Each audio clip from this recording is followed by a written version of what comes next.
আবির নিচের দিকে তাকিয়ে আছে। নেহা বলে, তোর মতো চরিত্রহীন একজন মানুষকে বাড়িতে থাকতে কেন দিয়েছি বলতো? কালকে আমাকে ভালোবাসিস বললি, আজকে ভার্সিটিতে সবার সামনে একটা মেয়েকে তুই, ছি, কই ছিলিস এতক্ষণ? রিস্কাই করে আসছিলাম, দেরি হয়েছে। সামান থেকে যা, তাড়াতাড়ি চা করে আন সবার জন্য। আবির নিজের রুমে চলে গেল। ব্যাগ রেখে আবির রান্নাঘরে এসে যায়। পরীকে খুঁজছে, কিন্তু তাকে কোথাও পেল না। তাহলে কি পরী আসবে না? পরীর বড় বোন মিষ্টিকে নিয়ে আবির আবার চিন্তা করে। মিষ্টি হলো এই শহরের রাতের পুতুল, যেখানে কিছু ভদ্র চেহারার মানুষগুলো তাদের চেহারা মেটানোর জন্য মিষ্টি নামের হাজারো মেয়েদের রাতভর ইচ্ছে মতো ব্যবহার করে। তবে পরী এখনও অনেক ছোট, সে এসব কিছুই বোঝে না। সে তার আপার মনে জমে থাকা কষ্টগুলো অনুভব করতে পারে। তবুও বাচ্চা মেয়েটা তার পরিবারকে সাহায্য করে। আবির ভাবতে ভাবতে চা তৈরি করে ফেলল। নেহার সামনে আসেও হৃদয় আবিরের থেকে চা নিল। চায়ে একটা চুমুক দিয়েই হৃদয় আবিরের গায়ে গরম চা ঢেলে দিল। আবির রাগী দৃষ্টিতে হৃদয়ের দিকে তাকালো। বাকিরা সবাই আবিরের দিকে তাকালো। হৃদয় বলে, সালা, এটা চা না অন্য কিছু? চায়ে এত চিনি দিয়েছিস কেন? হারামি, আর একটা ভুল করবি তোকে গরম পানিতে চুবিয়ে মারবো। আপনি শুধু শুধু এমন করছেন। চা ঠিক আছে। তুই আবার কথা বলছিস? কুত্তার বাচ্চা, যা সামনে থেকে। আমাকে গালি দিবেন না। কি করবি তুই? বল, কি করবি? হৃদয়, তুই চুপ থাক। আবির, তুইও চুপ থাক, কোনো কথা বলবি না। আবির আর কোনো কথা বলে না। সে দূরে দাঁড়িয়ে টিভির দিকে তাকায়। টিভিতে এখনও নিলয়কে নিয়ে আদনান সাহেব ইন্টারভিউ করছে। আদনান সাহেব বলেন, নিলয় এমপি সাহেবের কাছে আসে, সারা গায়ে মারের চিহ্ন আর রক্তের ছড়াছড়ি। নিলয়কে দেখে মানিক বলে, তুই কেন পালিয়ে আসলি না? সবাই তো পালিয়ে চলে এসেছিল। আমি পালালে আপনি আমাকে দ্বিতীয়বার ডাকতেন না।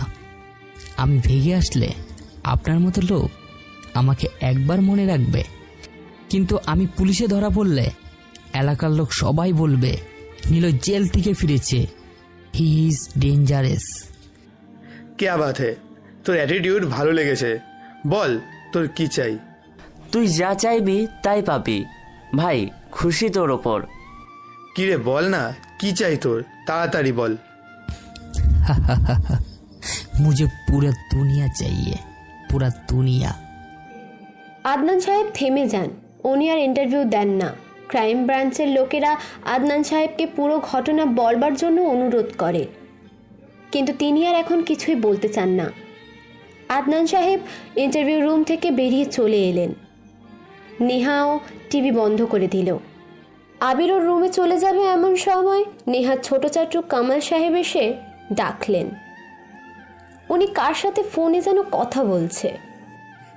নিলয় এখন শহরে এসেছে, আর ওর একটাই টার্গেট, এখানে থাকা যত পাওয়ারফুল লোক আছে তাদেরকে মেরে ক্ষমতা নিয়ে সে নিজেকে পাওয়ারফুল করতে চায়। আমাদের তাকে আটকাতেই হবে। সন্দেহভাজন কিছু চোখে পড়লেই অ্যাকশন শুরু করবেন। আর আমার ডিপার্টমেন্টের একজন ইন্টেলিজেন্স অফিসারকে নিলয়ের ব্যাপারে খোঁজ নিতে বলেছি। নিলয়কে যেমন এই শহরে কেউ চেনে না, আবার আমার অফিসারকেও এই শহরে তেমন কেউ চেনে না। সে যে অফিসার তার পরিবারেও কেউ জানে না। সো আমাদের টিম রেডি, এখন কেবল নিলয়কে দেখার পালা। নেহার ছোট চাচু ফোন রেখে দিলেন। নেহা ওর চাচুর কাছে আসলো, প্রশ্ন করলো, চাচু, বুঝলাম না তোমরা কেন নিলয়ের পিছনে পড়ে আছো? কি আছে ওর মধ্যে? তোরা চিনিস না নিলয় আসলে কে? একজন হিংস্র মানব। কথা কম বলে, রাগ কম দেখায়, কিন্তু তার থেকেও বেশি মানুষ মারে। আর মানুষ মারার সময় কথা বলার সুযোগও দেয় না। খুব হিংস্রভাবে মারে সবাইকে। যেখানে মানুষ ক্ষমতার বড়াই করে সেখানেই নিলয় আসে। তবে একটা দিক ভালো লাগে ওর, সে কখনো তার ক্ষমতার অপব্যবহার করেনি। নিলয় বেশ ইন্টারেস্টিং ব্যক্তি, তো দেখা করতে হয়। এই ভুল করিস না নেহা, নিলয় কিন্তু খুব ডেঞ্জারাস। চুপ থাকতো। এই আবির, আজকে পড়ি আসেনি, তুই সারা ফ্লোরের ময়লাগুলো মুছে ফেলাক্ষুনি। ময়লা আমার একদম পছন্দ না। কিন্তু নিলয়কে পাবো কোথায়? কোনো ক্লুও তো নেই কাছে। তোরা ভেবে বল তো নিলয়কে পাওয়ার কোনো ক্লু পাওয়া যাবে কি না? সবাই চুপচাপ হয়ে বসে আছে, ভাবতে থাকে কোথাও কোনো ক্লু পাওয়া যায় কি না। আবির ভেজা কাপড় দিয়ে ফ্লোর মুছতে ব্যস্ত। নেহার ছোট চাচু কামাল সাহেব যখন কিছু না পেয়ে চলে যাবে, এমন সময় আবির বলে, নিলয় হলো একজন হিংস্র মানব। সে শুরুতে কোনো পাওয়ারফুল লোককে মারে না। সে এসে প্রথম শহরের কোনো বড় গ্যাং থাকলে সেখানে যে গ্যাংয়ের থেকে তার ক্ষমতা না হয় তাকে নিলয়ের দলে নিয়ে নেবে। এরপর সে এগিয়ে যাবে। আপনাদের খোঁজা দরকার শহরের বড় আন্ডারওয়ার্ল্ডের নেতাকে, তাহলে নিলয়কে পাবেন। ইয়েস, কে বললো এটা? কামাল সাহেব পিছনে ঘুরে তাকান। আবিরকে ফ্লোর মুছতে দেখে আবিরকে ডাক দেন। তুমি বললে কথাটা? গ্রেট, বিষয়টা কেন যে মাথায় আসেনি। তুমি এত কিছু জানো কি করে? নিয়া ম্যাম, মোছা শেষ, রুমে গেলাম। কোনো কাজ থাকলে ডাক দিবেন। আবির কোনো দিকে না তাকিয়ে নিজের রুমে চলে যায়। দরজা আটকে কিছুটা সময় একা একাই নীরব শব্দে হাসল। সেই হাসিতে শব্দ না হলেও এক অচেনা রহস্য রয়েছে। আবির বিছানায় বসে আছে। নেহা ডাক দেয় আবিরকে। আবির দৌড়ে নেহার সামনে এসে দাঁড়ালো। নেহা রাগী গলায় বলল, নি, কাপড়গুলো কেচে দে। আমারগুলোও দে। তাহলে আমারটা কেন বাদ থাকবে? আবির নেহার কাপড়গুলো নিয়ে চলে যাচ্ছে। সে সময় হৃদয় ডাক দেয়, আমাদেরগুলো কে নিয়ে যাবে? আমি নিয়া ম্যামের জন্য এখানে এসেছি, আপনাদের জন্য না। শালা তোকে! হৃদয় এসে আবিরের পায়ে লাথি দেয় একটা।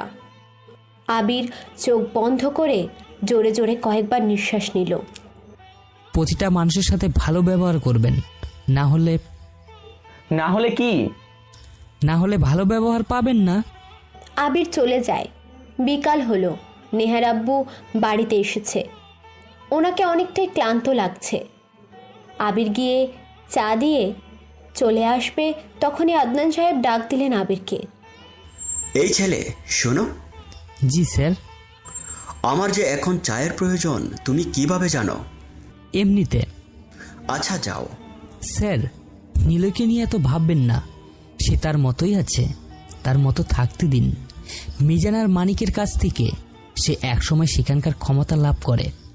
ক্ষমতা দখলের লড়াইয়ে কেউ কি চায় সে ছাড়া অন্য কেউ ক্ষমতায় থাকুক?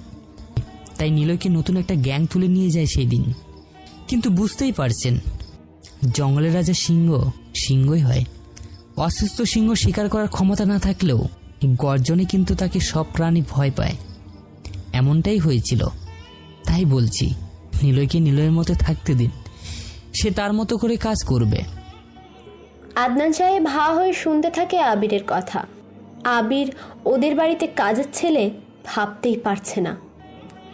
কথা বলার ধরন আর অ্যাটিটিউডটা একদমই আলাদা। আবিরকে ডাক দেন আদনান সাহেব।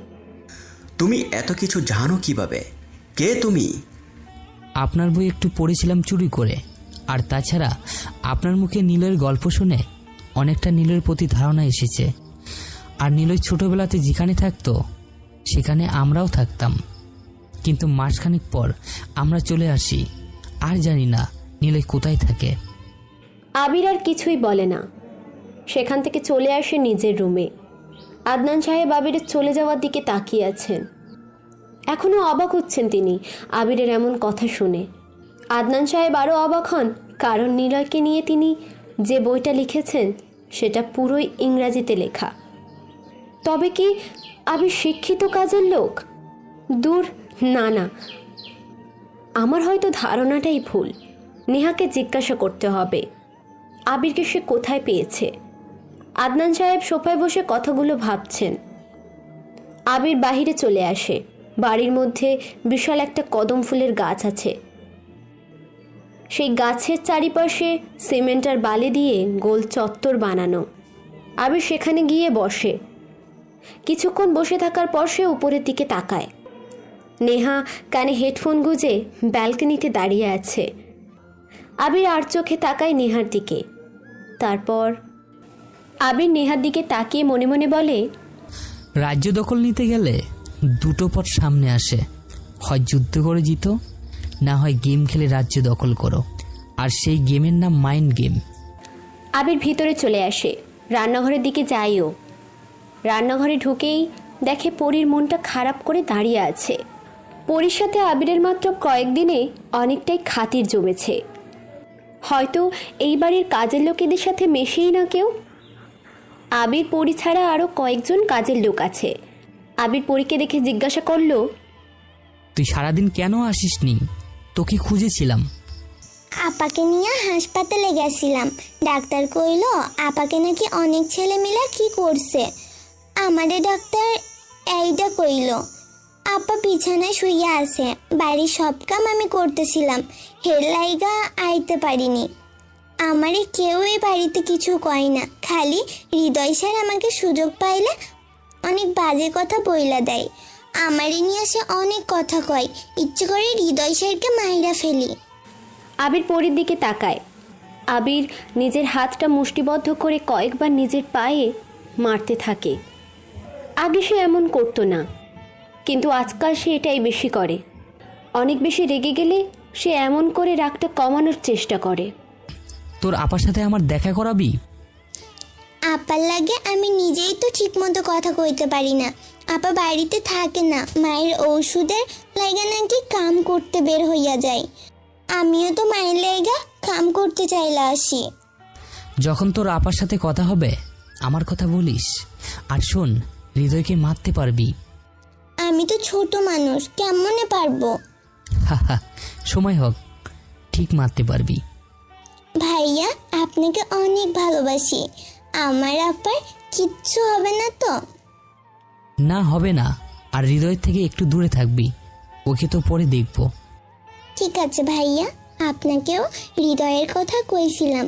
আপা বারণ করেছিল কাম না করতে, কিন্তু মা আমার পাঠাইয়া দেয়। আপার টাকা নেয় না, তাই আপা আর কিছু বলেনি। আবির রান্নাঘর থেকে বের হয়। নেহা ওর রুমে বসে আছে, নিলয়ের কথা ভাবছে। নেহা মনে মনে কথাগুলো ভাবছে।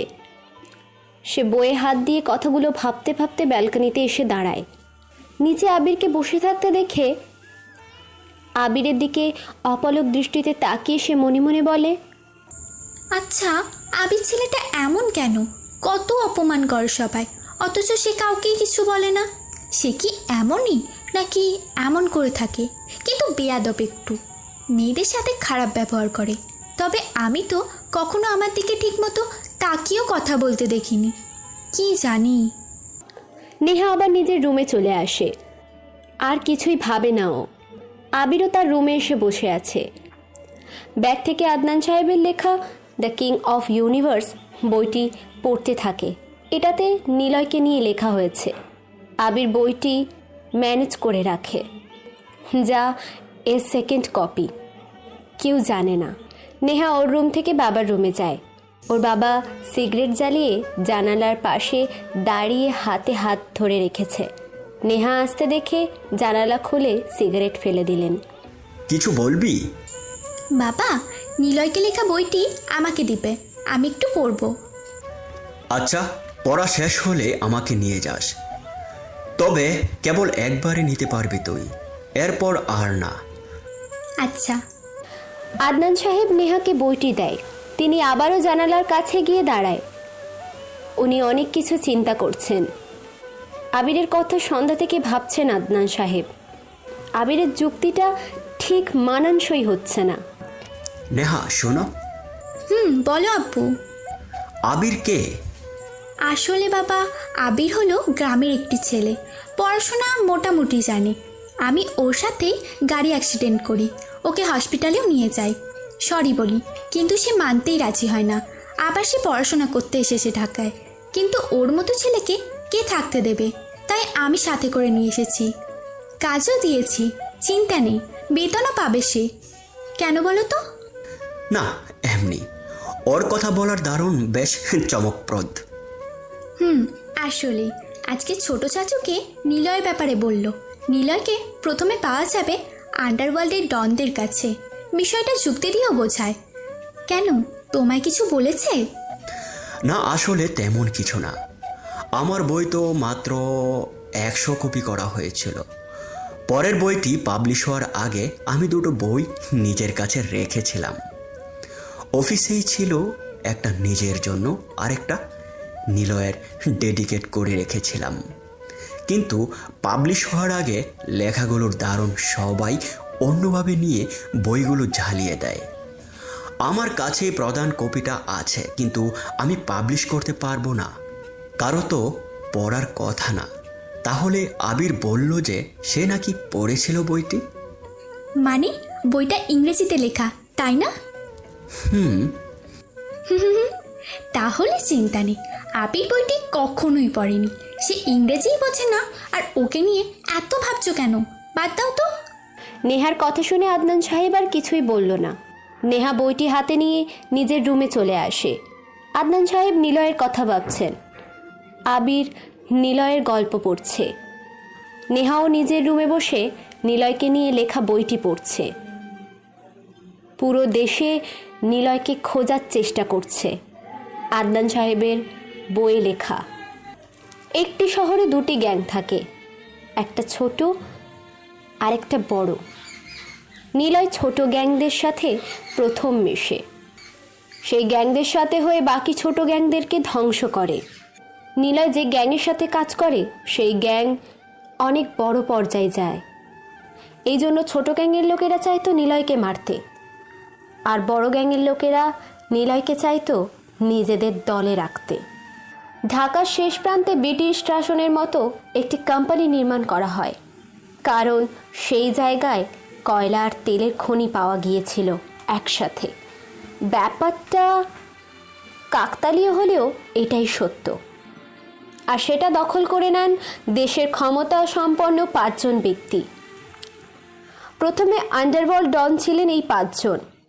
পরে কোম্পানি চালিয়ে কেউ দেশের প্রধানমন্ত্রী, দেশের রাষ্ট্রপতি, কেউ বিচার বিভাগে, এইভাবে পদে ভাগ হয়ে যায়। আর সাথে বাড়তে থাকে নিজেদের লোক।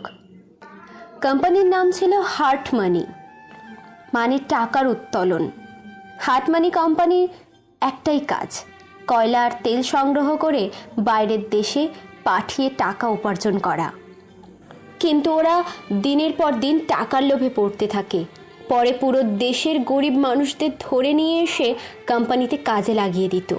ঠিকমতো খেতে না দিয়ে তাদেরকে 24 ঘন্টার মধ্যে 22 ঘন্টা কাজ করাতো।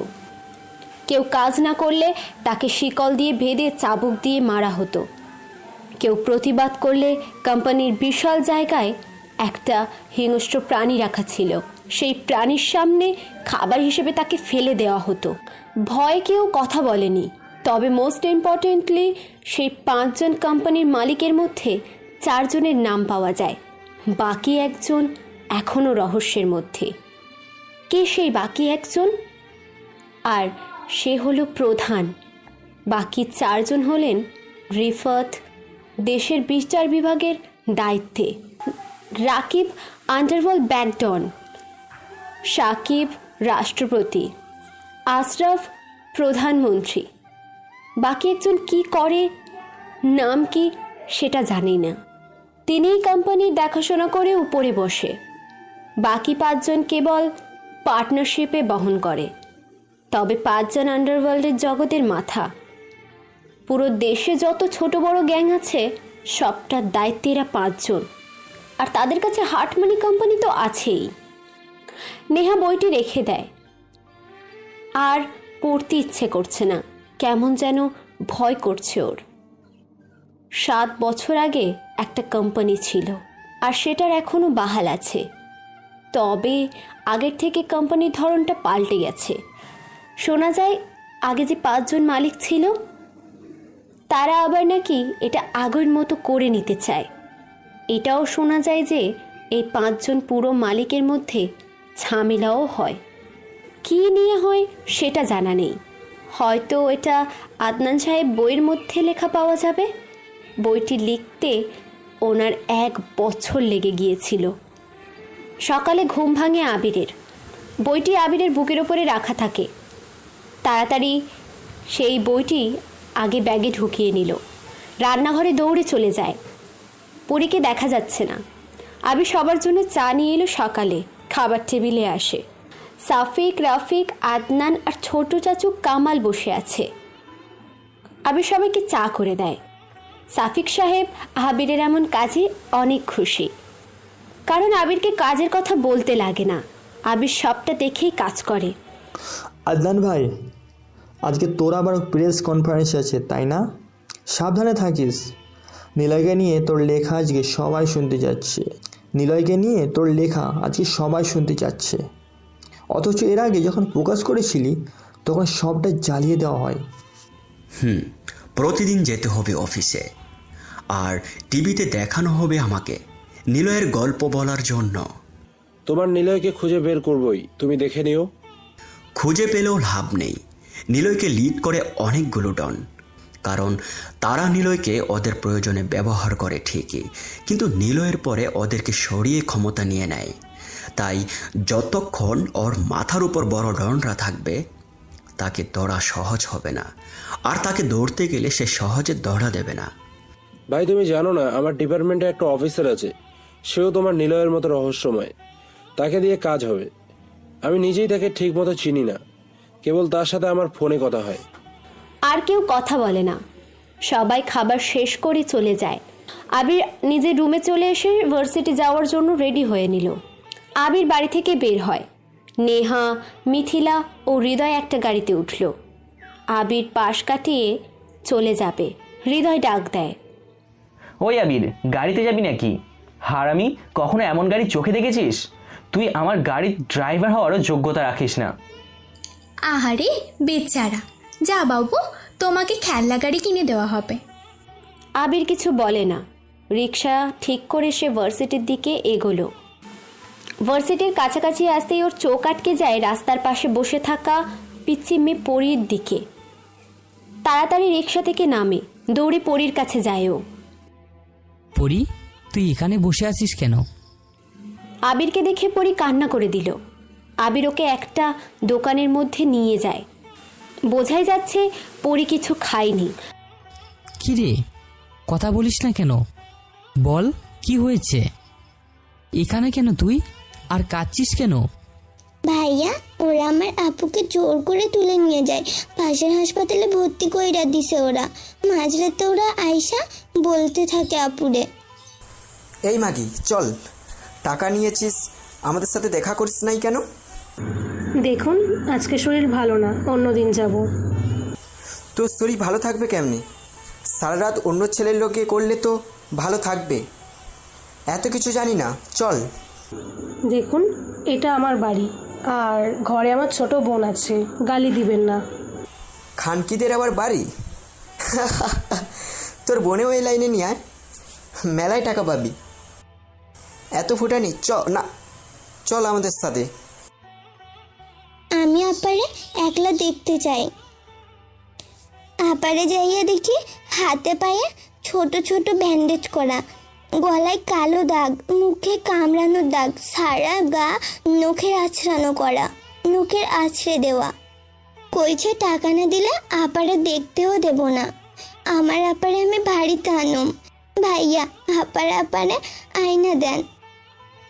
আবির কিছু বলে না, চুপচাপ টেবিলের উপরে হাত দিয়ে এক দৃষ্টি পরীর দিকে তাকিয়ে আছে।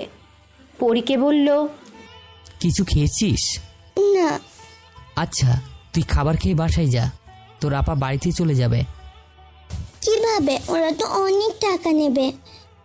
আপনি এত টাকা কই পাবেন? আর আমার আপারে যারা তুইলা নিয়ে গেছিল তাদের কি হইব? তাদের কি তুই চিনিস? মুখ মনে আছে কেমন দেখতে? হ্যাঁ আছে, আর তাদেরকে চিনি আমি।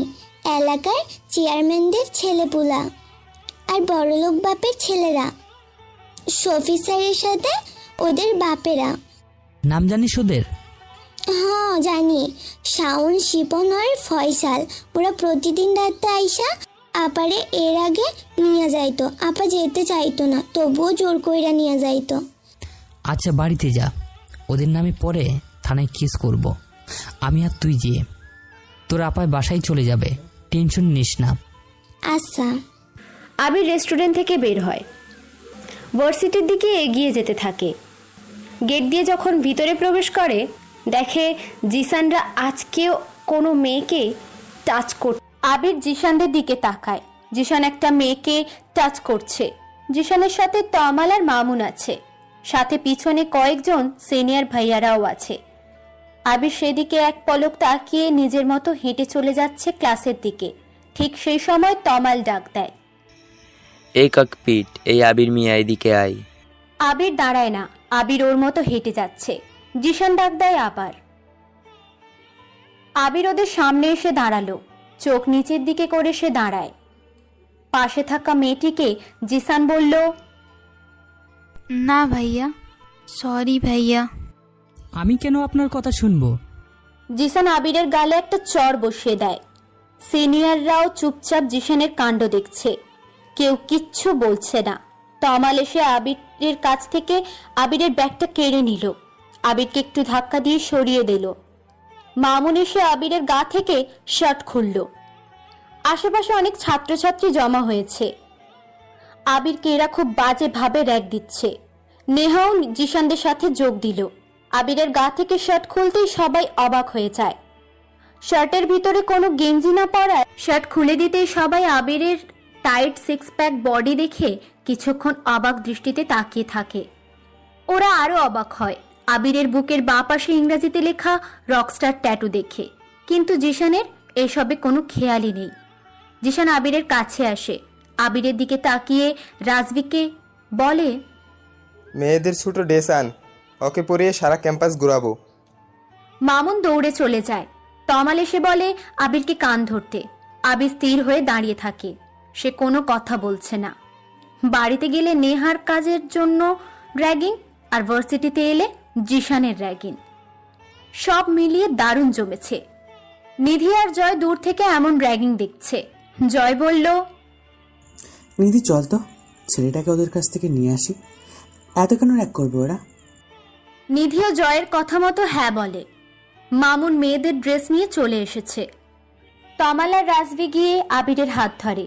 আবির তখনও মাথা নিচু করে দাঁড়িয়ে আছে। মামুন যখন খুব কাছে আসবে তখনই 5টা বাইক এসে ভার্সিটিতে প্রবেশ করলো। সাথে সাথে আশেপাশে থাকা সব স্টুডেন্টরা ক্লাসে চলে যায়। 1 মিনিটের মধ্যেই পুরো ক্যাম্পাস একদম নীরব, শান্ত হয়ে যায়। সবাই নিজের ক্লাসের সামনে থাকা ব্যালকনি থেকে বাহিরের দৃশ্য দেখছে। তমাল আর রাজবি আবিরের থেকে পালিয়ে জিসানের কাছে এসে মাথা নিচু করে দাঁড়ায়। জয় আর নিধি কিছুটা দূর থেকে দাঁড়িয়ে এসব দেখছে। নেহা মাথা নিচু করল না, সেও জয়ের মতো করেই সবটা দেখছে। পুরো ক্যাম্পাসে 8 জন লোক দাঁড়িয়ে আছে। বাইক থেকে 5 জন লোক নামলো। চুলগুলো বড়, দাড়িগুলোও বেশ বড়। কোমরে পিস্তল, হাতে একটা ব্রেসলেট, মুখে সিগারেট। ঢাকা শহরে রাকিবের পরেই এই ছেলেটার নাম সবাই জানে। রাব্বি ওর নাম। রাব্বি হলো এই ঢাকা সিটির সেকেন্ড ডন হিসেবে পরিচিত। আবির তখনও খালি গায়ে মাথা নিচু করে দাঁড়িয়ে আছে।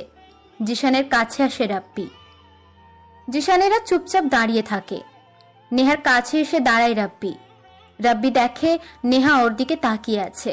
রাব্বি বলে, এই সুন্দরী নেহা, সাংবাদিকের মেয়ে, অনেক সাহস তোমার। আমার অফারের কথা মনে আছে? আপনি আবার এসেছেন? আপনাকে দেখে সবাই ভয় পায়, কেন আসেন আপনি? আমাকে দেখে যদি সাধারণ মানুষ ভয় পায়, তাহলে নিলয়কে দেখে তো পুরো দুনিয়া ভয় পাবে।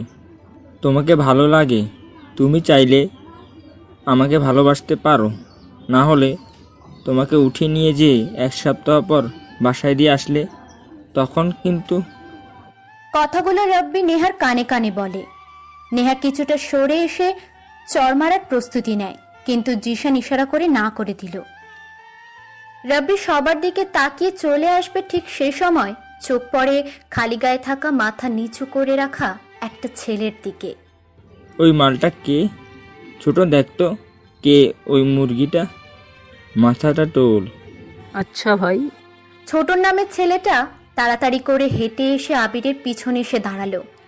চুলের মুঠি ধরে মাথাটা তুলতেই রাব্বি ভয়ে আতকে উঠল। ছোটনকে বলে, তাড়াতাড়ি বাইকে ওঠ। কেন ভাই, ভয় পেলেন নাকি? শালা মা বাইকে ওঠ। রাব্বি দৌড়ে চলে যায়। কোনো রকমে না তাকিয়ে বাইক স্টার্ট দিয়ে বেরিয়ে যায় ভার্সিটি থেকে। আবির মুচকি হাসল। মাথা নিচু করে থাকা পাবলিকগুলো কিছুই জানে না। নেহাও বুঝতে পারেনি ঘটনাটা কি হলো। মাটিতে পড়ে থাকা আবিরের শার্টটা আবির নিজেই তুলে নিল। গায়ে দিয়ে চলে আসবে, ঠিক সেই সময় জিশান ডাক দেয়। তোমরা এরকম একটা ছেলেকে কেন র্যাগ করছো? নিজেকে সামলাও, না হলে তোমাদের কপালে অনেক খারাপ আছে। তুমি চলো, ওদের সাথে কেন কথা বলতে যাও? আবিরকে নিয়ে জয় আর নিধি চলে যায়। তমাল আর মামুন জিশানকে বলে, দুজন মানুষ আমাদের ওপর কথা বলছে। আরে রাব্বির অত্যাচার সহ্য হচ্ছে না। তুই মারবি রাব্বিকে? তোর মাথা ঠিক আছে তো? কি দরকার শুধু শুধু আন্ডারওয়ার্ল্ডের ঝামেলা কাঁধে আনার? ওরা সবাই কথা বলতে বলতে এগিয়ে যায়। কেবল নেহাই ভাবতে থাকে রাব্বি এমন হুট করে পালিয়ে গেল কেন, কিন্তু কোনো উত্তর পাচ্ছে না নেহা। আদনান সাহেব আজকেও নিলয়কে নিয়ে পুলিশদের সামনে ইন্টারভিউ দিতে এসেছে। কালো একটা ঘর, 10 জন পুলিশের সামনে আদনান সাহেব বসে আছে। আদনান সাহেবকে একজন পুলিশ প্রশ্ন করল, নিলয় কি মারা গেছিল নাকি সে অন্য দেশে চলে যায়? নিলয় পালায় শত্রুদের মারতে। নিলয় এগিয়ে যায় শত্রুদের মারতে। সে এমনি এমনি ভয়ে পালায় না। আদনান সাহেব থামলেন। উনি পান মুখে দিয়ে চিবোতে থাকেন। পানের ফিক ফেলে আদনান সাহেব বলতে থাকে, নিলয়ের নাম চারপাশে ছড়িয়ে যেতে থাকে, কিন্তু নিলয় তখন সেই অর্থ মানে কোম্পানির সম্পর্কে জানতো না। সে কেবল তার মায়ের কথা রাখার জন্য নিজেকে হিংস্র করতে থাকে। কিন্তু ওর এমন চরিত্রটাই তো বড় বড় ড্রনদের পছন্দ হতে থাকে। কিন্তু নিলয় তখনও জসিম নামের এক গ্যাং লিডারের আন্ডারে ছিল। নিলয় তার কাজ শেষ করে নিজের জায়গাতে বসেছিল, ঠিক তখনই জসিমের ফোন আসে। নিলয়, কোথায় তুই? আমি আমার জায়গা। আমার কাছে চলে আয়। নিলয় তার প্রয়োজনে অন্যর কাছে যায় না, অন্যরা নিজের প্রয়োজনে নিলয়ের কাছে আসে। আপনার প্রয়োজন হলে আপনিও আসুন। তোকে তো আমি... থাম। আচ্ছা, আসি। সেই শহরে জসিম নামে একটা সবচাইতে বড় গ্যাংস্টার ছিল। জসিম যখন নিলয়ের সাথে দেখা করতে আসে, তখন পুরো গ্যাংস্টারদের ছোট বড় সব সদস্যরা আশেপাশে জড়ো হয়। জসিমকে গাড়ি থেকে নামতে দেখে সবাই সালাম দিতে থাকে।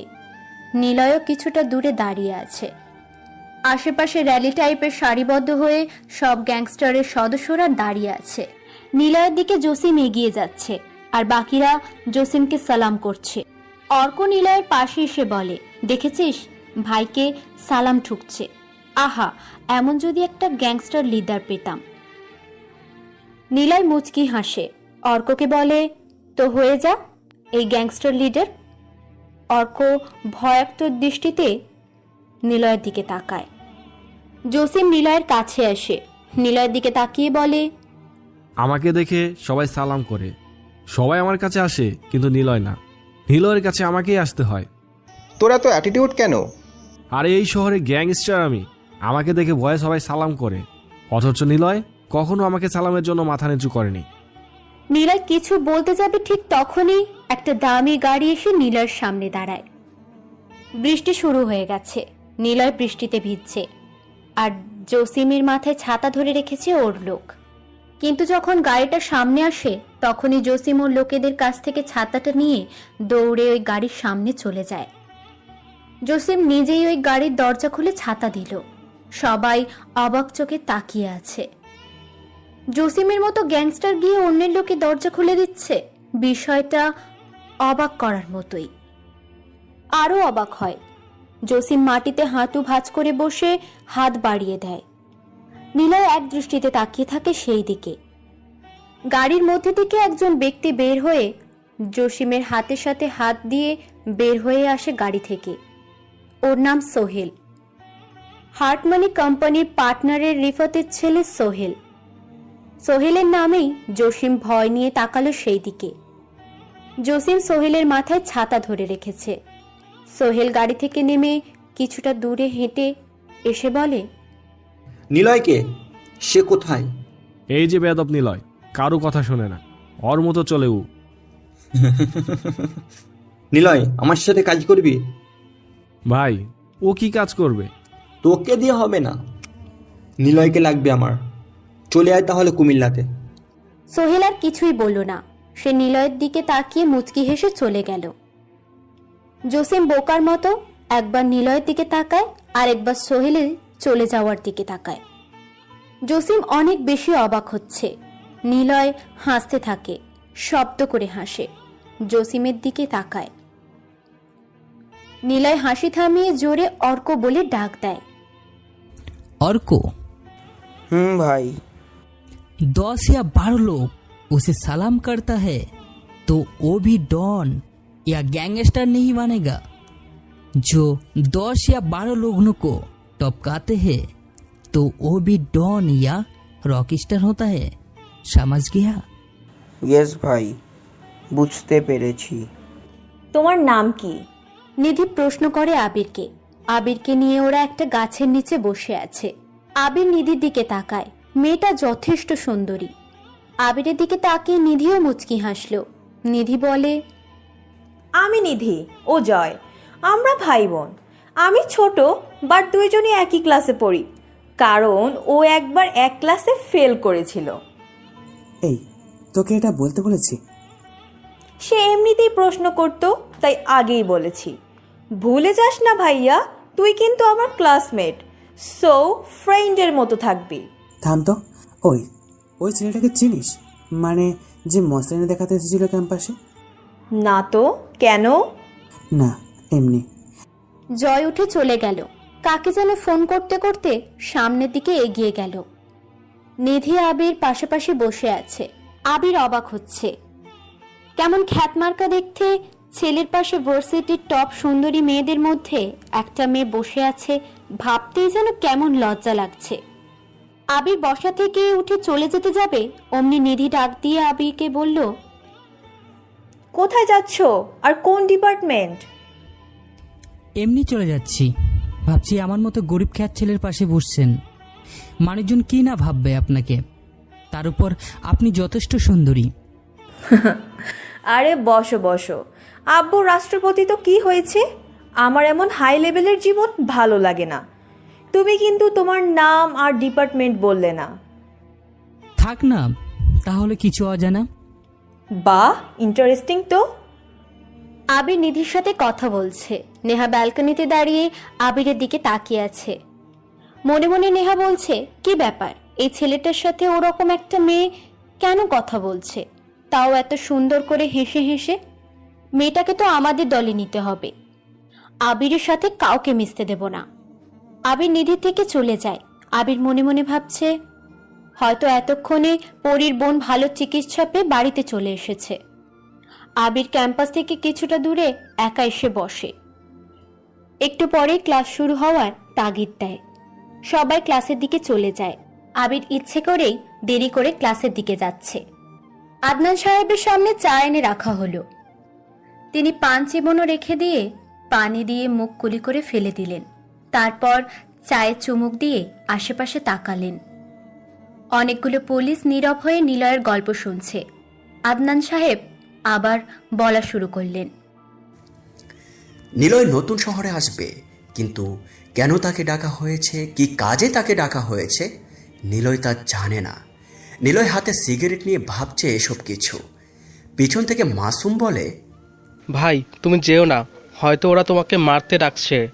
কেন যাবে না? সে কাউকে ভয় পায় নাকি? ভাই যাবে? তুমি না বলেছিলে ক্ষমতাধর লোকেরা বড় জায়গাতেই থাকে, ক্ষমতাধর লোকেরা ঢাকাতেই থাকে, আর ঢাকাতে যেতে হলে আগে তোমার অন্য শহর জয় করতে হবে। মনে আছে? তুমি কি চাও পুরো দুনিয়া? নীলা সিগারেটে কয়েকটা টান দিয়ে ছুঁড়ে ফেলে দেয়। কিছুক্ষণ ভেবে হাসতে হাসতে অর্কের দিকে তাকিয়ে বলে, 5 টাকার কয়েন উপরে ছুড়লে মাটিতে পড়া অবধি কেউ জানে না কোন পাশে পড়বে। এখন থেকে 5 মিনিট পর কি হবে এটাও যেমন কেউ জানে না, তেমন নিলয় কাকে কখন মারবে এটাও কেউ জানে না। Let's go to new city boys. Niloy, Masum, Siam আর অর্ক নতুন শহরে চলে এসেছে। নতুন শহরে এসে সে সোহেলকে খুঁজতে থাকে। আদনান সাহেব কাঁদতে থাকেন। একটা পুলিশ পানি এনে দেয় আদনান সাহেবকে। উনি পানিটা খেয়ে বসা থেকে উঠে দাঁড়ান। পুলিশেরা আজকেও ওনাকে আটকানোর চেষ্টা করে, কিন্তু আদনান সাহেব আর দাঁড়ালো না। থানা থেকে বেরিয়ে উনি চলে এলেন। আবির একা কিছুক্ষণ বসেছিল। এরপর ক্লাস টাইম কিছুটা ছাড়িয়ে যেতেই সে ক্লাসের দিকে এগিয়ে যায়। ক্লাসের সামনে এসে দাঁড়ায় আবির। নুসু ম্যাম ইংলিশে লেকচার দিচ্ছে। হোয়াইট বোর্ডে বড় বড় করে লেখা, ডোন্ট ডিস্টার্ব মি। আবির লেখাটা পড়ে। তাই ম্যামের অনুমতি না নিয়েই আবির ক্লাসে প্রবেশ করে। তখনই ম্যাম জোরে ডাক দেয় আবিরকে। এই ছেলে, তুমি না কালকের ওই ছেলেটা? স্টপ। আবির না থেমেই হেঁটে যেতে থাকে। আবিরকে জোরে ডাক দিয়ে ওঠে ম্যাম। আবির এবার দাঁড়ায়। আবির সবার দিকে এবার তাকালো। নিধি, জয়, নেহা, জিসান, তমাল, মামুন সবাই একই ক্লাসে। ম্যাম আবিরের কাছে এসে বলে, কি সমস্যা তোমার? ক্লাসে অভদ্র মতো না বলে ঢুকলে কেন? ভাবছিলাম আপনি লেকচার দিচ্ছেন, এর জন্য আপনাকে বিরক্তি না করি। ফাইজলামো করো আমার সাথে? স্টুপিড কোথাকার! মেরে তোমার বেয়াদবি বের করব। দেরি করে কেন আসলে? জানি না ম্যাম। বলো তো, কালকে কি বিষয়ে লেকচার দিচ্ছিলাম? ও, তুমি আর কি বুঝবে? তুমি তো ইংরেজি জানো না। পড়াশোনা কে করতে বলেছে তোমাকে? আসছো আর যাচ্ছ। কি করতে আসছো? হ্যাঁ, আর স্টাইল দিয়েও তো মানুষ ক্লাসে আসে। তোমার তো দেখি কিছুই নেই। না পারো পড়াশোনা করতে, আর না পারো।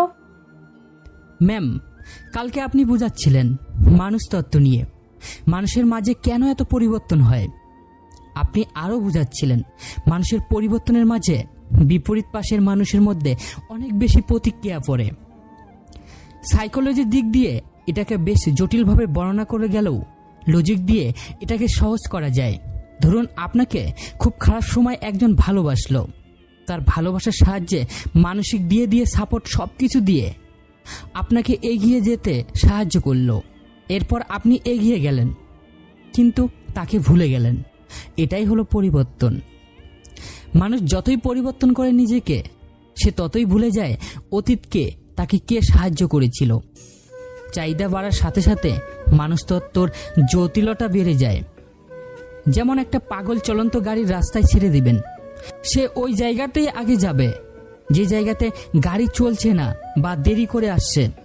সুতরাং পাগলও জানে নিজের ভালো, আর আমরা আমাদের ভালো রাখার পরিমাণ চাহিদার সাথে এমনভাবেই মিশাই যে বড়লোক বাপের ছেলে 3 তারা হোটেলে বার্থডে পার্টি দিয়ে আফসোস করে বলে, ইস, যদি আরও টাকা থাকতো তাহলে 5 তারা হোটেলে পার্টি দিতে পারতাম। একজন সাধারণ ছোট্ট সরকারি কর্মকর্তা ঈদের শপিং করার জন্য টাকা জমিয়েছে, নিজের জন্য না, সন্তানের জন্য। ঈদ আসার আগেই সে টাকা দিয়ে শপিং করলেন, বাট তিনি আফসোস করে বললেন, ইস, যদি আরও কিছু টাকা হতো তাহলে দামি পোশাক কিনতে পারতাম। মধ্যবিত্ত পরিবারের ছেলে চাকরির খোঁজ করে ম্যাচে আসার পথে বিরিয়ানির দোকান থেকে বিরিয়ানির সুগন্ধ নাকে পেয়ে আফসোস করে বলে, ইস, যদি বিরিয়ানি খেতে পারতাম। কিন্তু পকেটে দেখে তার 100 টাকা। সে পাশের হোটেল থেকে 1 প্লেট ভাত আর ডাল নিয়ে খেয়ে পেট ঠান্ডা করে বাকি টাকা বাঁচিয়ে বাড়িতে চলে আসে। রাস্তার টোকায় একবেলা না খেয়ে পরের বেলা ভালো মতো খাবে বলে টাকা জমিয়ে দেখে মাত্র 20 টাকা আছে তার পকেটে।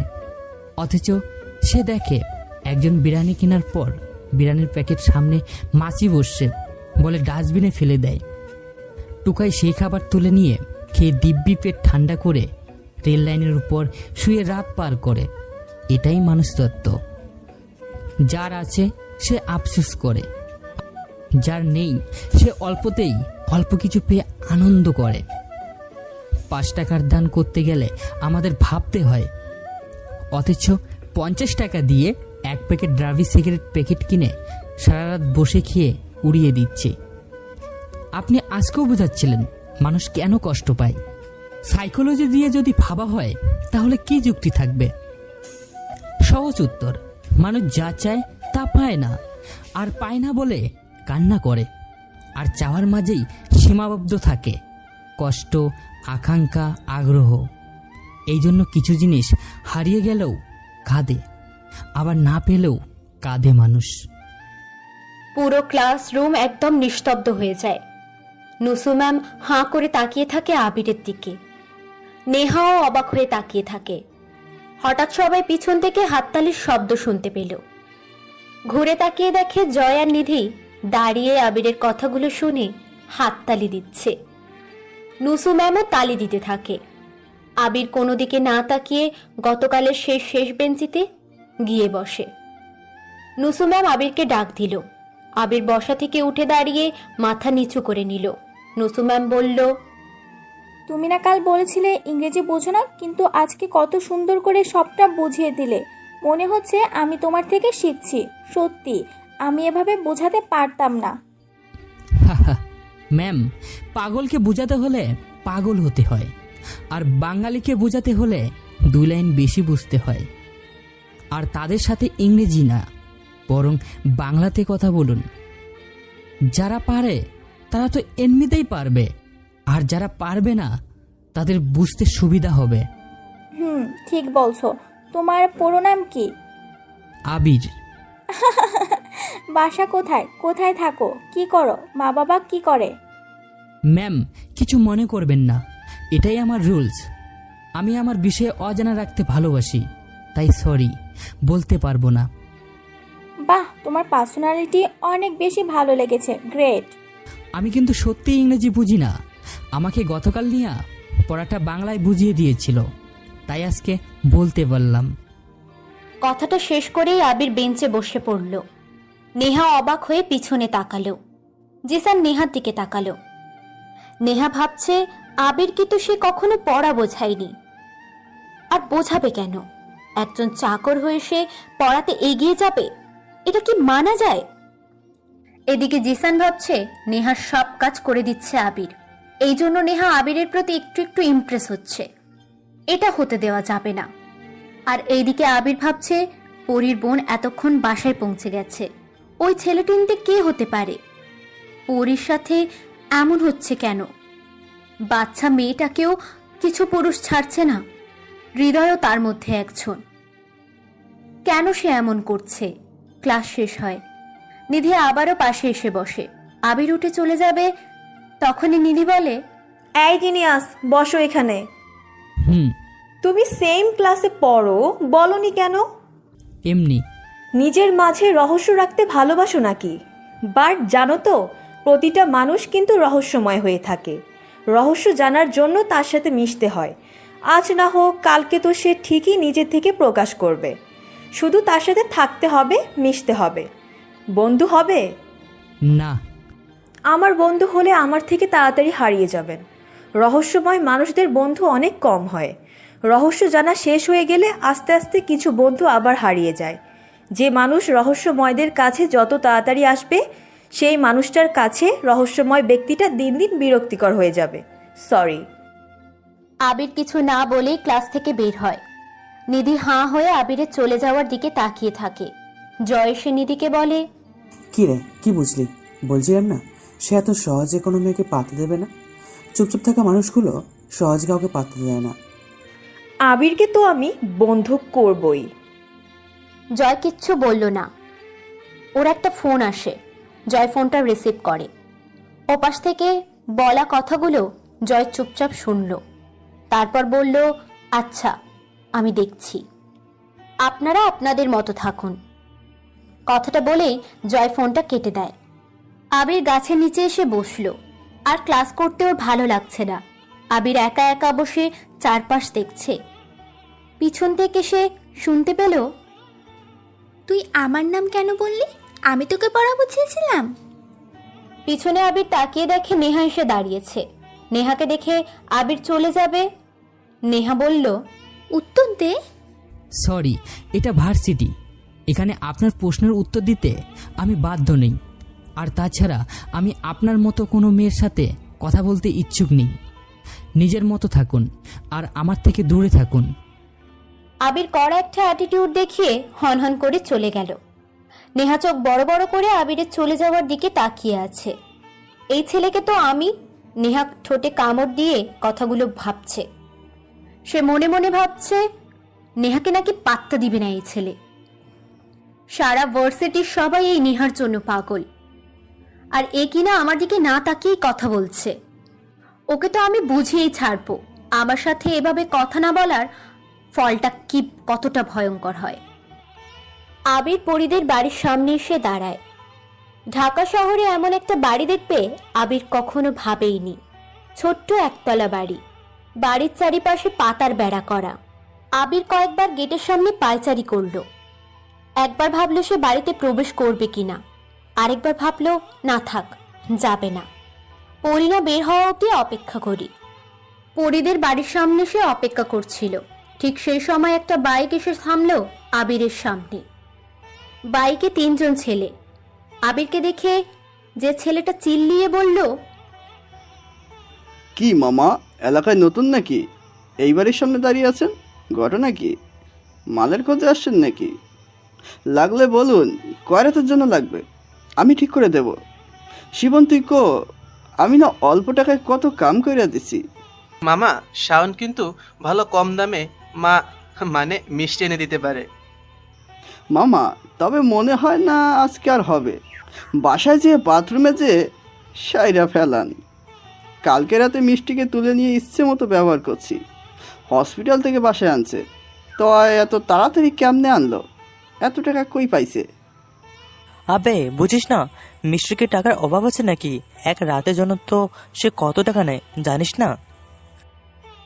তাহলে এই ছেলেগুলোই পরীর বোনকে তুলে নিয়ে গিয়েছিল। আবির ছেলেগুলোর দিকে তাকায়। পরী যেমন বলেছিল তেমনি বকাটে দেখতে। পরী বাড়ির ভিতর থেকে বের হয়ে আসে, শাওনের থেকে জোরে জোরে কথা বলতে থাকে। শালা কুত্তার বাচ্চারা, তোরা এখানে কেন আসছস? তোরা আমার আপাকে কি একটুও শান্তিতে থাকতে দিবি না? দূর হ এখান থেকে, না হলে পুলিশ ডাকবো আমি। এ শিপন, এ ফাইসন পিচ্ছি বলে কি? বাইক থেকে নাম। শাওন বাইক থেকে নামে, পরীর কাছে এসে পরীর নাক টেনে দেয়। তারপর হাত ধরে মুখের কাছে এনে জোরে একটা শ্বাস নিয়ে বলে, ইস, তোর আপার থেকে তুই কিন্তু জোশ। আর কি বলবি, পুলিশ শান্তি? তোর আপার মতো খারেস্টার কিসের শান্তি রে? আর পুলিশ ডাকবি? যা থানায়, দেখি কোন পুলিশ আমাকে ধরে। হ্যাঁ যাবই তো, ভাইয়া আছে দেখেছিস, উনি চাইবো আমার লগে। তোদের সবার নামে আমি কেস করবো। আহা ওই গান্ডু, দেখতে তো ভাইয়া হয়। শিপন মালটাকে দেখতো একটু। আমি আবি ভাইয়াকে ফোন দিয়ে কথা বলে নিচ্ছি, ব্যাটাকে কোনো গাছে ঝুলিয়ে মারবো।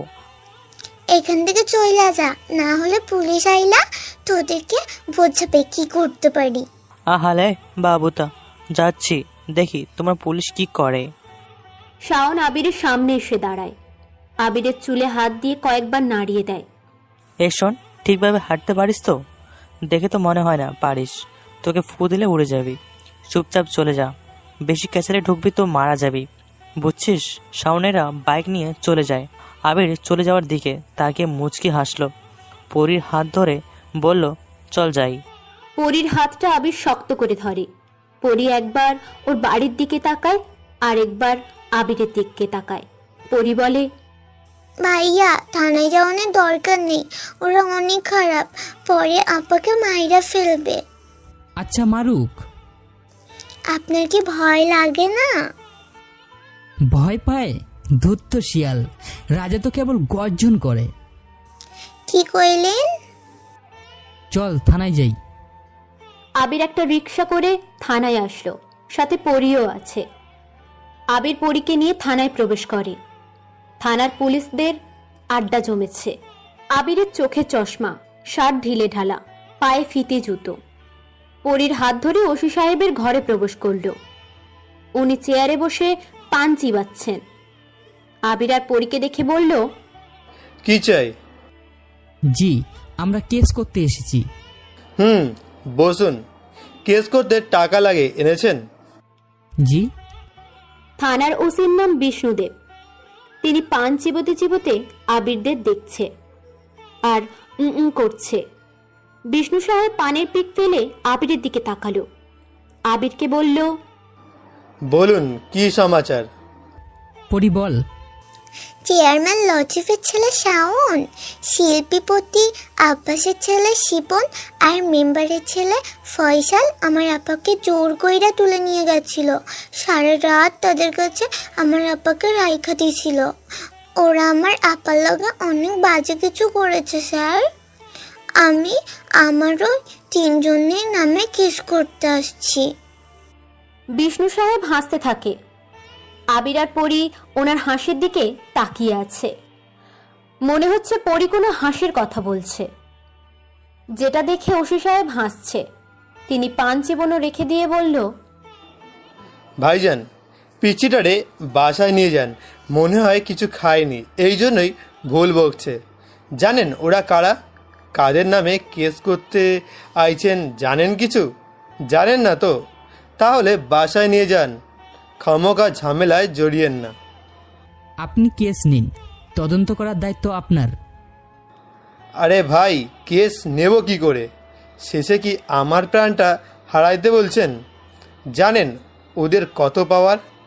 এইটা নতুন কিছু না। এর আগে যারা থানায় ওদের নামে কমপ্লেন করতে এসেছে, পরে তাদের আর খোঁজ পাওয়া যায়নি। দেখুন, আপনি কেস নেবেন কি না বলেন। না। কেন? কারণ পরীর বোনকে আমি চিনি। মিষ্টি না ওর নাম? মাইয়াটা তো ভালো না, রাত বেরাতে বাইরে থাকে। কতবার তারে হোটেলে ধরেছি, সুযোগে আমিও একটু চান্স নিয়েছি, বোঝেন নাই? আবির ডান হাত মুষ্টিবদ্ধ করে টেবিলের উপরে একটা কিল দিল। রাগে ওর চারপাশ যেন কেমন যেন একটা জ্বলন্ত আগুনের মতো হচ্ছে। নীরব নিস্তব্ধ আর চোখের পলক না ফেলে জোরে জোরে কয়েকবার নিঃশ্বাস নিল আবির। নিজেকে একদম শান্ত করে নম্র গলায় বলল, মিষ্টি কেমন সেটা নিয়ে কেস করতে আসিনি। সে যেমনই হোক না কেন, জোরপূর্বক যার সাথে যেটা করা হয় সেটা অন্যায়। মিয়া চুপ থাকেন তো। ওর মেডিকেল টেস্ট করিয়ে তো কোনো লাভ নেই। কার কার লাগে কি করেছে। এখন কেউ এই কামে আসলে তো আর নিজের ইচ্ছায় আসে না, সব তো জোর কইরাই হয় নাকি? কারে রেখে কারে ধরুম? আপনি এত উতলা হচ্ছেন কেন? কিটাকে ফ্রিজে শুয়েছে নাকি? আপনার লগে? আবির মাথাটা নিচু করে নিল, মাথাটা একটু কাত করে বিষ্ণুর দিকে তাকালো। ভায়োলেন্স হওয়ার সময় এমন হয়ে যায় আবির, নিজেকে আর কন্ট্রোল করতে পারছে না। তখনই পরি বলে, ভাইজান চলেন, এই পুলিশ আমার আপারে বাজে কথা কইছে। পুলিশ ভালো না। মামুনি, ভাইজানকে বাসায় নিয়ে যাও। ভালোভাবে বলছি, আপনি কেস নেবেন কি না? না, নেব না। যান, ফোড়েন, সময় নষ্ট না করে। ওকে। পরীকে নিয়ে আবির বাইরে বেরিয়ে আসলো। আবির নেহাত দেয়া ফোনটা বের করে কাকে যেন একটা ফোন করলো। এরপর পরীর হাত ধরে রিকশায় করে তার বাড়িতে দিয়ে আসছে। পরি, তোর আপাকে কখন বাসায় আনা হয়েছিল? তোমার সাথে দেখা হওয়ার পর বাড়িতে আসতেই দেখি কয়েকজন ডাক্তার গাড়ি কইরা আপাকে রাইখা যাইছে। ও। আবির আর পরি নেহাদের বাড়িতে প্রবেশ করলো। আদনান সাহেব সোফায় বসে নিলয়ের গল্প বলছে। দুজন সাংবাদিকও আছে। আবির শুনতে পায়, নিলয় একাই দিনাজপুরে আসে। ট্যাক্সি করে আসছিল, হঠাৎ ট্যাক্সিগুলো জ্যামে আটকা পড়ে যায়। নিলয় একা বসে আছে ট্যাক্সিতে। নিলয় দেখতে পায় একটা ছেলে দৌড়ে পালিয়ে ওদের গাড়ির দিকে আসছে আর বলছে, ওই দিকে কেউ যেও না। জলিল সাহেবের মেয়ে গাড়ি আটকে গুন্ডা দিয়ে সবাইকে পিটিয়ে পাট করছে। আরো কয়েকটা ছেলে দৌড়াতে থাকে। নিলয় গাড়ি থেকে নামতে যাবে, তখনই একটা ছেলে এসে নিলয়কে বলে, ভাই আমাকে বাঁচান। জলিলের লোকেরা যাকে সামনে পাচ্ছে তাকেই পেটাচ্ছে। ওদের পার্টি থামতে বলেছিল, আমাকে মারতে আসছে, প্লিজ বাঁচান। সেই সময় কয়েকটা ছেলে এসে ওই ছেলেটাকে তুলে নিয়ে যায়। নিলয় গাড়ি থেকে নেমে ড্রাইভারকে বলে, সবচাইতে সুন্দর দেখতে মেয়েটি হলো জলিলের মেয়ে, নাম নীলা। নিলয় গিয়ে নীলার সামনে দাঁড়ায়। মিউজিক চলছে। নীলা ঘুরে দেখে নিলয় মুখ উপর দিকে করে মুখে ড্রিঙ্কসের বোতলের ছিপি খুলে মুখে ধরে খাচ্ছে। পুরো বোতলের অর্ধেক খেয়ে সে নীলার দিকে তাকায়। নীলা প্রশ্ন করে, আব্বে কে তুই? Angel, the dead angel. মানে? কংগ্রেচুলেশন। কেন? I love you. আমি তোমাকে ভালোবাসি তাই। Are you mad? নো, আপন মাত নেই হে, আপন রক স্টার হে। জীবনে কত মানুষ দেখলাম, কিন্তু এই প্রথম खूबसूरत लड़की अपन देख रहा है। तुम देखने में बहुत अच्छा हो। ওই তোরা দাঁড়িয়ে কি দেখছিস? মার্শালাকে। নীলার কথা বলা শেষ হতেই দৌড়ে কয়েকটা ছেলে নিলয়ের দিকে আসছে। নিলয় পিছনের দিকে না ঘুরে নীলার দিকে তাকিয়ে বলে, 1 মিনিট। নিলয় বোতলে থাকা পুরো ড্রিঙ্কটা একেবারে গলায় ঢেলে ফেলে। ড্রিঙ্কস শেষ করে নীলার দিকে তাকিয়ে পিছনে থাকা ছেলেগুলোকে বলে, 1 মিনিট তো শেষ, দাঁড়িয়ে কেন তোরা? হিরো ফাইট করবে আর হিরোইন দেখবে, হিরোর প্রেমে পড়বে। So let's go. নিলয় ছেলেগুলোকে পেটাতে থাকে।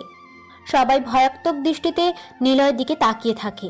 সবগুলোকে পেটানোর পর নীলার সামনে এসে দাঁড়ায়। নিলয়কে দেখে নীলা বলে, তুই আমার বাবাকে চিনিস না, আমার লোকেদের পিটিয়েছিস, তোর লাশ পড়ে থাকবে রাস্তার পাশে, সময় থাকতে পালা। আমি পালাই না, আমাকে দেখে সবাই পালায়।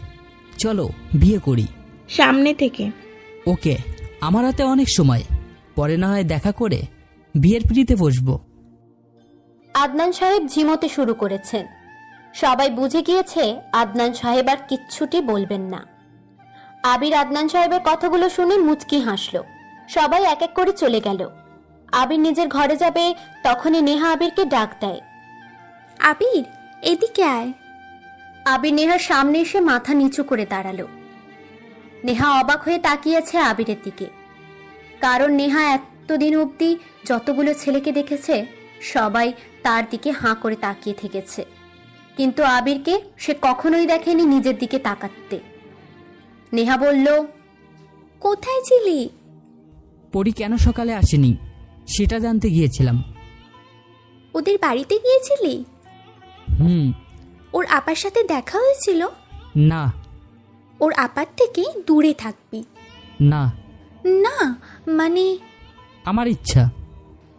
আমার দিকে তাকা। না। কেন? কাজ আছে। আবির আর কিচ্ছুই বলল না। সে নেহার কাছ থেকে চলে এলো। নেহা সহ মিথিলাও অনেকটা অবাক হয়ে চেয়ে আছে। তবে মিথিলার অবাক হয়ে থাকার বিষয়টা আলাদা। নেহা এই প্রথম আবিরের সাথে ঝাড়ি না দিয়ে কথা বলছে। মিথিলা নেহাকে প্রশ্ন করে, কি ব্যাপার, তুই আবিরের সাথে এমন করে কথা বলছিস কেন? রাগ হচ্ছে রে। কিসের রাগ? দেখলি না, সে আমার দিকে তাকাচ্ছে না। তুই বল, আমি কি দেখতে খারাপ? না তো। না হলে ও কেন আমার দিকে তাকায় না? আরে কাজের লোক তো তাই। কিন্তু ভার্সিটিতেও তো তাকায় না। তাহলে কি ভাবছিস? এমন কিছু করব যেন আমার দিকে তাকাতে বাধ্য হয়। কি করবি? প্রেম করবি নাকি? মজা করলাম। Good idea. এটাই করব। নেহা, তুই কি পাগল হয়ে গিয়েছিস? কাজের ছেলের সাথে প্রেম? এটা মানা যাবে না। আরে কেউ জানবে না, আর এটা আমাদের প্ল্যান, সেটা তো আমরাই জানবো নাকি? ওকে বস, তাহলে চল কাজ শুরু করি। নেহা মনে মনে বলে, আবিরের সাথে প্রেম করে ওকে বোঝাবো আমি কি জিনিস। আমাকে পাত্তা দিচ্ছে না, ওকে তো শেখাবো কষ্ট কাকে বলে।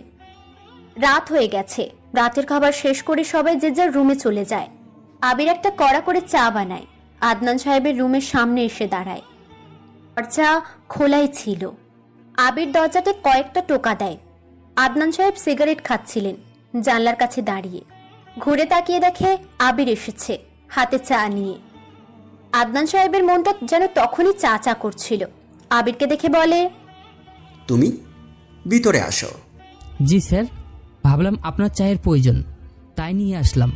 আচ্ছা চলে যাচ্ছি। রেখে দাও চা। আদনান সাহেব আবারও ঘুরে জানালার কাছে এসে দাঁড়ায়। আবির প্রায় 1 মিনিট পরে বলে, নীলের কথা ভাবছেন তাই না? আদনান সাহেব চমকে ওঠে, আবিরের দিকে তাকায়। আবির চলে আসতে যাবে, আদনান সাহেব বলে, শোনো, জি। তুমি নিলয়ের ব্যাপারে জানো? না। তাহলে? আপনার থেকেই শুনেছি, তাই জিজ্ঞাসা করলাম। ও আচ্ছা, যাও। নীলয়ের কথা ভাবার কিছুই নেই, সে তার মতো করে নিজেকে বাঁচাতে পারে। আপনি ওর কথা ভেবে অসুস্থ হয়ে যাবেন। নীলয় নীলাকে ভালোবেসে হারিয়েছিল, এরপর ওর আর হারানোর কিছুই নেই। কিন্তু আপনি কষ্ট পাবেন আপনার কেউ হারালে। আবির আর কিছুই বলল না, সে রুম থেকে তাড়াতাড়ি চলে গেল। আদনান সাহেব স্তব্ধ হয়ে আবিরের চলে যাওয়ার দিকে তাকিয়ে আছেন আর মনে মনে বলছেন, এটা কি হলো? নীলা তো মারা গিয়েছিল, সে কেবল একাই জানে, কারণ সব কিছু তো আমি আমার বইতে লিখেছিলাম। তাহলে আবির কিভাবে জানে? কিছু তো একটা আছে, বাট জানতে পারছি না। আদনান সাহেব আর কিছুই ভাবে না। আবির রুম থেকে বেরিয়ে নিজের রুমে চলে আসবে, ঠিক সেই সময় শুনতে পেল, হৃদয় ভাই, তুই এমন করতেছিস কেন? আমার রুমে কেন এসেছিস? প্লিজ চলে যা, আমি তোর কাজিন হই। এমন কেন করছিস? কি খেয়েছিস? শব্দটা মিথিলার ঘর থেকে আসছে। হৃদয় বলে, আমার এখন নেশা চেপেছে, জানি না কি করছি, কিন্তু আমার এখন তোকে চাই। মিথিলা ঠাস করে একটা চড় দেয় হৃদয়ের গালে আর বলতে থাকে, তোর কি কোনো লজ্জা নেই? আমি তোর বোন, আর তুই কি না? বের হ আমার ঘর থেকে, এরপর যদি আমার সামনে আসিস তোকে মেরে ফেলবো। হৃদয় আরো রেগে যায়, সে মিথিলার গা থেকে অন্যটা টেনে দূরে ছুঁড়ে মারে। মিথিলা বলে, আমি কিন্তু জোরে চিৎকার করে শব্দ হয়। হৃদয় মিথিলার মুখ চেপে ধরে হাত দিয়ে। আবির এগিয়ে যায় রুমের দিকে, দরজার কাছে এসে দেখে মিথিলার ওড়নাটা পড়ে আছে। সে ওড়নাটা উঠাতে যাবে, তখনই দেখে হৃদয়ের ড্রিঙ্কসের বোতল দরজার সামনে ফেলানো। আবির ওড়নাটা মুখে পেঁচিয়ে নিল, বোতলটা হাতে নিয়েই সে মিথিলার ঘরে প্রবেশ করল। মিথিলাকে হৃদয় ধাক্কা দিয়ে বিছানায় ফেলে দেয়। মিথিলা আংশিক চিৎকার করে ওঠে। আবির আর দেরি করে না, কাঁচের বোতল দিয়ে হৃদয়ের মাথায় জোরে একটা বাড়ি দেয়। হৃদয় রক্তারক্তি মাথা নিয়ে বিছানা থেকে নিচে পড়ে যায়। মিথিলার চিৎকার অন্য সবাই শুনতে না পেলেও নেহা ঠিকই শুনতে পেয়েছে, কারণ সে রুম থেকে বেরিয়ে পানি খেতে যাচ্ছিল। আর উঠেই সে মিথিলার ছোট্ট চিৎকার শুনতে পেল। নেহা রুমে এসে লাইট অন করে, সে তিনজনকে দেখতে পায়। হৃদয় মাথায় হাত দিয়ে কোনো রকমে দাঁড়িয়ে আছে, আবিরের হাতে বোতল ভাঙার অংশ, আর আবিরের গলায় মিথিলার ওড়না পেঁচানো। মিথিলার জামার কিছুটা অংশ ছেঁড়া। মিথিলা দৌড়ে এসে নেহাকে জড়িয়ে ধরে। নেহা মিথিলাকে প্রশ্ন করে, কি হয়েছে মিতি? আমি শুয়েছিলাম। ও কে? বল বল, কে আমাকে? ও আমার ঘরে এসে আমার ওড়না নিয়ে। আবির, শালা হারামি একটা। ভেবেছিলাম সে অনেক ভালো, বুঝতে পারছি এবার ওর কাছে তোর ওড়না। হৃদয় ভাই এসে আবিরকে বাধা দেওয়ায় আবির হৃদয়কে মারে। খুনি একটা, ওকে তো আমি। নেহা মিথিলাকে সরিয়ে দিয়ে আবিরের কাছে এসে কোনো কিছু না বলেই আবিরের গালে একটা চড় বসিয়ে দেয়। আবির চড়টা খেয়ে মাথা একটু কাত করে নিচের দিকে তাকিয়ে রইল। নেহা আবিরকে চড় দিয়ে বলে, শালা কুত্তা, তোকে সত্যি এই কয়দিনে মনে হয়েছিল অনেক ভালো, কিন্তু তুই যে এতটা শয়তান আজকে না দেখলে বুঝতেই পারতাম না। নিলয় না এই শহরের ভয়ঙ্কর মানুষ, আর তার থেকেও তুই হলি মিচকে ভয়ঙ্কর। এতটা চরিত্রহীন আর এতটা ছ্যাঁচড়া ছেলে আমি জীবনেও দেখিনি। নেহা শোন। কি শুনবো তোর কথা? বুঝতে পারছি তোর মান সম্মানের ব্যাপার, কিন্তু এই ছেলেকে আজ শাস্তি না দিলে যে পার পেয়ে যাবে। হৃদয়, জানি হৃদয় ভাই না থাকলে আজকে তোর যে কী অবস্থা হতো। এখনো দাঁড়িয়ে আছিস কেন? চড় মারি শয়তানটাকে। চড় মারবো, আচ্ছা দাঁড়া। মিথিলা এগিয়ে আসে। এদিকে নেহার চিৎকার শুনে বাড়ির সবাই এসে হাজির। সবাই এতক্ষণ ধরে নেহার কথাগুলো শুনছিল। মিথিলা আবিরের সামনে এসে কাঁদতে কাঁদতে আবিরের মুখের দিকে তাকায়। সবাই মিথিলার দিকে চেয়ে আছে। আমি চুপচাপ দাঁড়িয়ে আছি, হঠাৎ মিথিলা সবাইকে অবাক করে দিয়ে আবিরকে জড়িয়ে ধরে বলে, অনেক ধন্যবাদ তোমাকে। তুমি যদি আজকে না থাকতে তাহলে আমার। কাঁদতে কাঁদতে কথাগুলো বলল মিথিলা।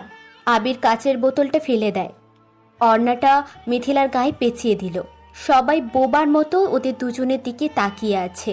নেহা বলল, তুই এটা কি করছিস যে তোকে একা রুমে পেয়ে? ছি। মিথিলা কিছুই শোনে না। সে হৃদয়ের সামনে যায়, হৃদয়ের জামার কলার ধরে ঠাস ঠাস করে দুটো চড় বসিয়ে দিল। সবাই প্রশ্ন করে, কি হয়েছে? মিথিলা কাঁদতে কাঁদতে বলে, আবির আসেনি, এসেছিল হৃদয়। সে রাতে ড্রিঙ্কস করে আমার রুমে এসে আমার সাথে অসভ্যতামি করে। আবির না আসলে সে এতক্ষণে আমার সাথে। মিথিলা কাঁদছে। আবির আর সেখানে দাঁড়ালো না। কাউকে কিছু না বলেই মিথিলার ঘর থেকে আবির বেরিয়ে আসে। ওইদিকে নেহা ও হৃদয়ের এমন কাজ দেখে অনেক অবাক হয়। নেহাও আর সহ্য হয় না, হৃদয়কে গিয়ে চড় দিয়ে বলে, ছি ভাই, তুই এরকম জঘন্য হয়ে গেছিস? তোর না আমরা চাচাতো বোন, বড় আব্বু, তোমার ছেলে এমন চরিত্রের? লজ্জা করছে ওর সামনে আসতে, সাথে ভয়ও করছে। ফু ছেটাতে ইচ্ছা করছে ওর উপর। তুই বাড়ি থেকে বের হ হৃদয়। হৃদয়, তোমার মানসিক সমস্যা আছে। শুধু আমাদের ছেলে বলে তোকে কিছু বললাম না। আজকের পর আর এই বাড়িতে আসবি না তুই। কি হলো, বেরিয়ে যা। তোকে আমাদের ছেলে বলে পরিচয় দিতে লজ্জা করছে। হৃদয়ও কিছু বলে না। সে নেহা আর মিথিলার দিকে তাকিয়ে হনহন করে চলে যায়। আবির বাড়ির প্রবেশ দরজার ওপাশে দাঁড়িয়ে আছে। হৃদয় যখন চলে যাচ্ছে, আবির পিছন থেকে ডাক দেয়, মিস্টার পুশিক্যাট। হৃদয় দাঁড়িয়ে পড়ে, ঘুরে আবিরের দিকে তাকায়। আবির মুস্কি হাসছে। হৃদয় বলে, সময়টা মনে রাখ, এরপর তোকে বোঝাবো পুশিক্যাটকে। নিজেকে বাঁচানোর চেষ্টা কর। শোন। আবির হৃদয়ের কানের কাছে মুখ নিয়ে যায়, আস্তে করে বলে, কুত্তা চিনিস? কুকুরের পাশ দিয়ে গেলে দেখবি অকারণে ঘেউ ঘেউ করে। তোর মতো কুকুর কেবল 2 হাত ডিস্টেন্স রেখেই ঘেউ ঘেউ করবে, কিন্তু কামড় দেওয়ার সাহস পাবে না। হৃদয় আবিরের কলার ধরে আবিরকে গালি দিয়ে বলে, কে কুকুর আর কে মানুষ সেটা সময় হলেই টের পাবি। আবির মুচকি হাসে। আজকে খুব দ্রুত ভাবে বলছি, আবিরের জামার কলার ধরা আর আবিরের মাকে নিয়ে গালি দেওয়া কখনো করবি না। এরপর জামার কলার ধরার জন্য হাত আর গালি দেওয়ার জন্য মুখটা থাকবে না। হৃদয় আর কিছুই বলল না। সে জোরে হেঁটে চলে গেল বাড়ির বাহিরে। হৃদয় বাড়ির বাহিরে এসে জিশানকে ফোন দেয়। জিশানকে সে নিতে আসতে বলে। একটু পরেই জিশানের সাথে হৃদয় চলে যায়। আর যাওয়ার পথে হৃদয় জিশানকে আবিরকে মারার কথা কেবল বলতে থাকে। আবির বড় কদম গাছটার গোল চত্বরে বসে আছে। হঠাৎ অনুভব করে কে যেন ওর ওপাশে দাঁড়িয়ে আছে। আবির বসা থেকে উঠে দাঁড়ায়। চলে যাওয়ার জন্য প্রস্তুতি নিতেই পিছন থাকা মেয়েটা বলে, আবির বসো প্লিজ। আবির অবাক হয়, কারণ পিছনে থাকা মেয়েটা হলো নেহা, আর সে তুই থেকে তুমি বলছে। এই ব্যাপারটা বেশ ইন্টারেস্টেড।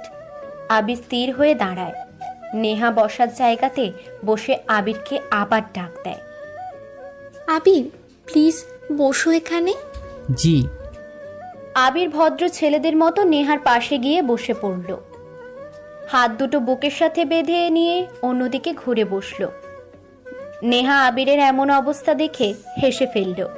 আবির তখনও নেহার দিকে তাকাচ্ছে না। নেহা প্রশ্ন করল, তুমি এভাবে কেন বসছো? 2টো কারণ। কি কি বলো আমাকে। প্রথম কারণ, আমার মতো গরিব কাজের লোকের এতটা কাছে বসছেন, আমার গায়ে ঘামের ভেজা দুর্গন্ধ আপনার নাকে যেন না যায়। আরেকটা হলো, আজকে হঠাৎ করে তুমি করে বলছেন, সেই জন্য লজ্জা পাচ্ছি। আবিরের এমন বোকাশোকা উত্তর পেয়ে নেহা ঠিক কি বলবে সেটা ভেবে পাচ্ছে না।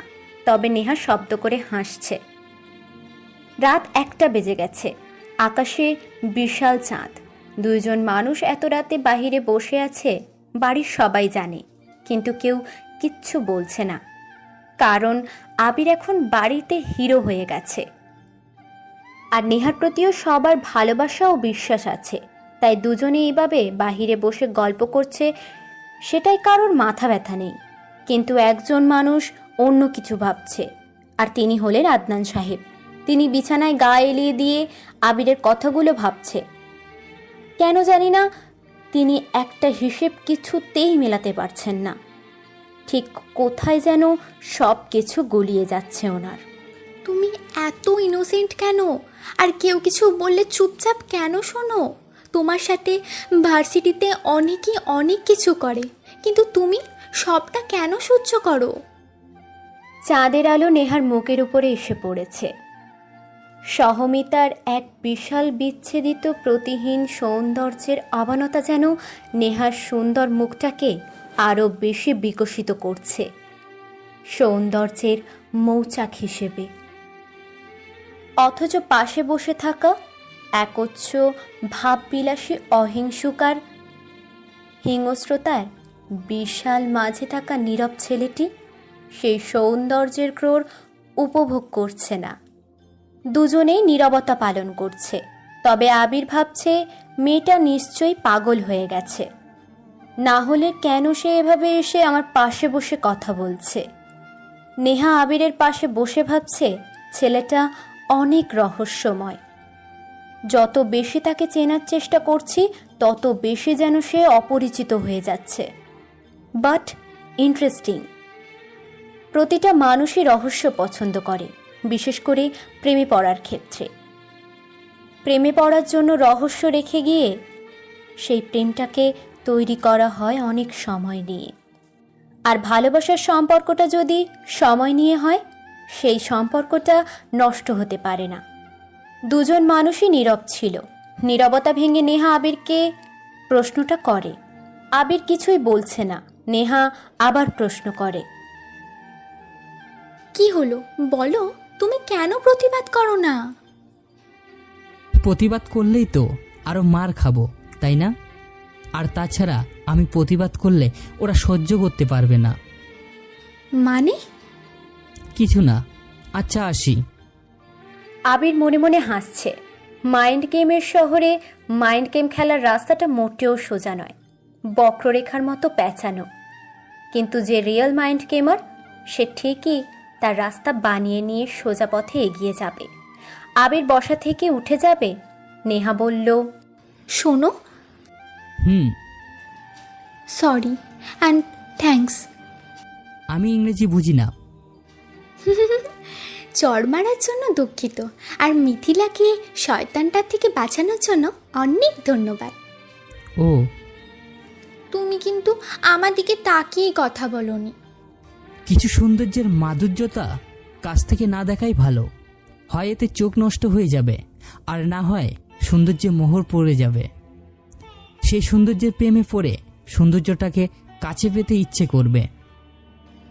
মানে? আবির নেহার প্রশ্নের উত্তর দিল না।